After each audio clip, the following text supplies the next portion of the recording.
Where do the whole thing start? So I'll often start out with just like some unrolling of the traps. Do you guys know what I mean by that at this point? All right, good. Like skin rolling? No, this is muscles. Like that's trapezius.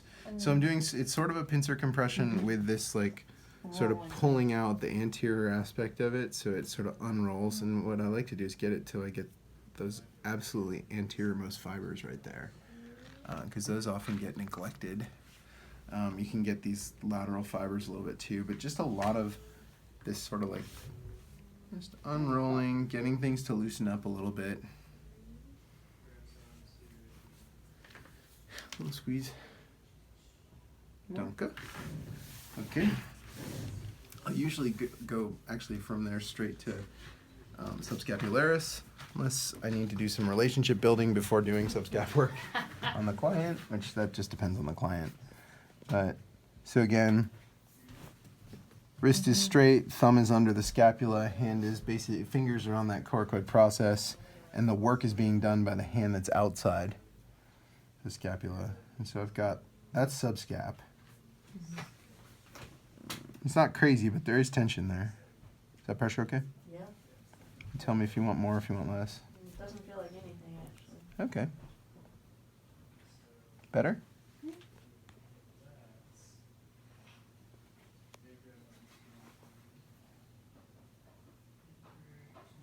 And is this your favorite way to work subscap? Yes, and I'll tell you why. It has to do with what I'm going to do next. Okay. Yeah. Because when I get the subscap to release, I also get the fibers of serratus anterior to tolerate this sort of like under the scapula pressure.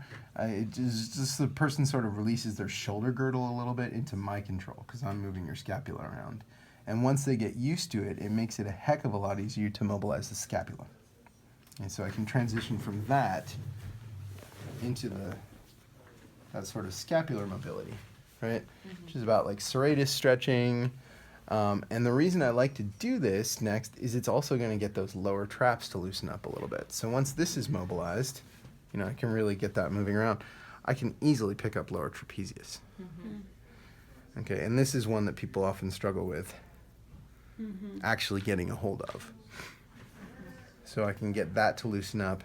And I know I've, you know, to an extent, it's sort of like rotator cuff, away from rotator cuff, back to rotator cuff.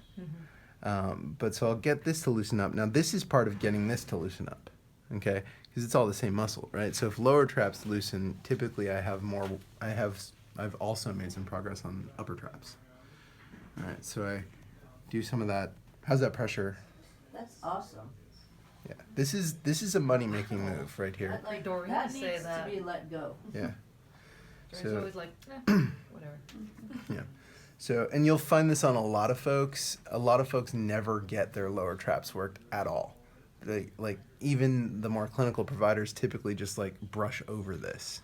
To work on the upper fibers. Or they press in, but this is, I mean, once I press in, then my attention is all drawn to your erectors, right? And I don't pay attention to these upper trapezius fiber or lower trapezius fibers, which, like, they hold stress and, like, you hang from your shoulders a lot, right? So, like, who knows what that does to them? Right.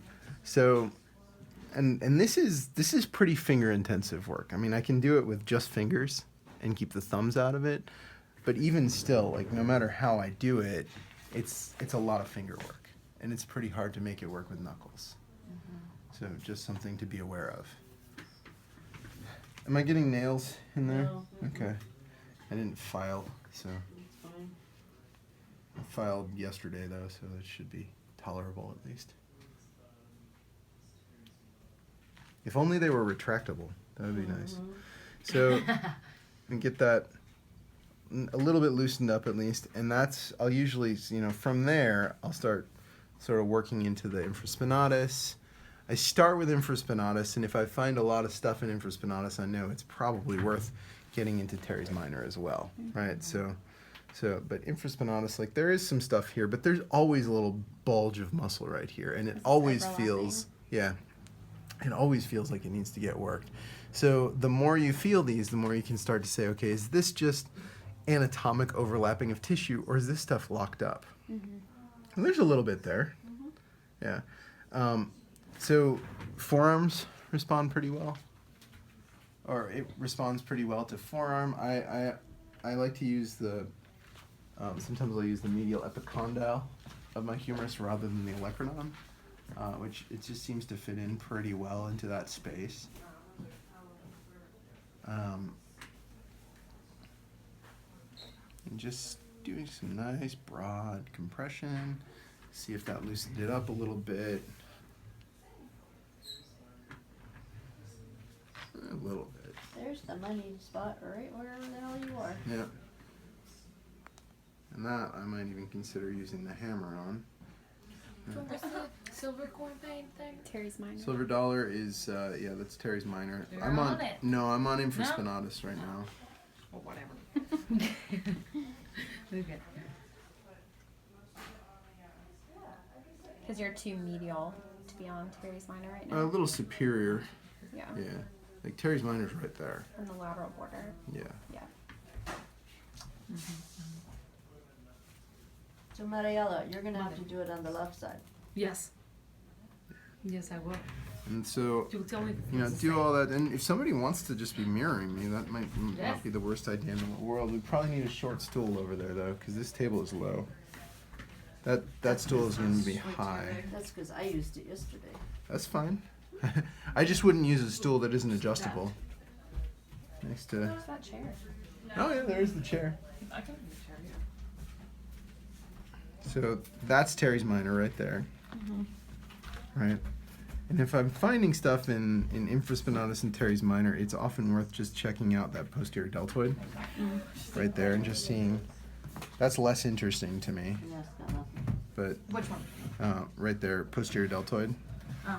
And if I do find stuff in all of those, I can press right in here, which is where they all converge, and that's like often a good spot for folks.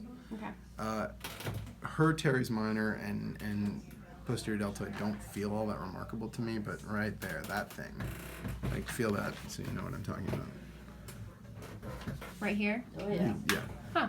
Okay. it's not hard to find, right? Yeah. And that's common. You'll find something in this near the medial border of the scapula. Not quite. There's often Terry's something minor. that's like a little grippy Okay. on Infraspinatus, so that's a good spot to plan on spending a little bit of time. Okay. I can't think of a time where I went over an Infraspinatus and found absolutely nothing on Okay. somebody. So that's all. You know, now we're back into sort of more rotator cuff stuff. So the things I can go from there, and I can start looking at Terry's major. Yeah, that was my question. Is Right. you're close to Terry's major and lats. Yeah. So do you also Terry's major, and I can, you know, do some pickup compression of latissimus and see if there's some. What is that? Is that interesting to you, Dory? It's interesting, yes. Is Not that- as interesting as the Is lower that- fibers of the traps were or the Yeah. inflammatosis, but Yeah. But for demo purposes, I'm trying to show the whole thing. We can go back to, or anybody can go back to any of these things. So there's some stuff right here in that latissimus, and so when I find that, then I might work my way down latissimus a little bit more, or even like expose and do like some effleurage on latissimus. Now before I turn her over, the other thing I'd do is get right up in here, into that supraspinous fossa. Now I can decide, like, does it feel like we've loosened up this? Just borrow it. Thanks.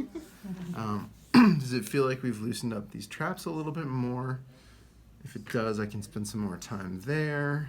If it doesn't, I can take a look at this region right here, because this is often like just an area of tension. Right here, upper rhomboids, serratus posterior, superior. Levator is actually a little bit more, like kind of right here, and I'm more between the spine and the scapula. Like doing But that? like so, right in there can be a good I didn't spot. hear you, Mariella. Does it feel good like doing that? But do you like it more? I don't feel anything. Do you feel... O sea, como...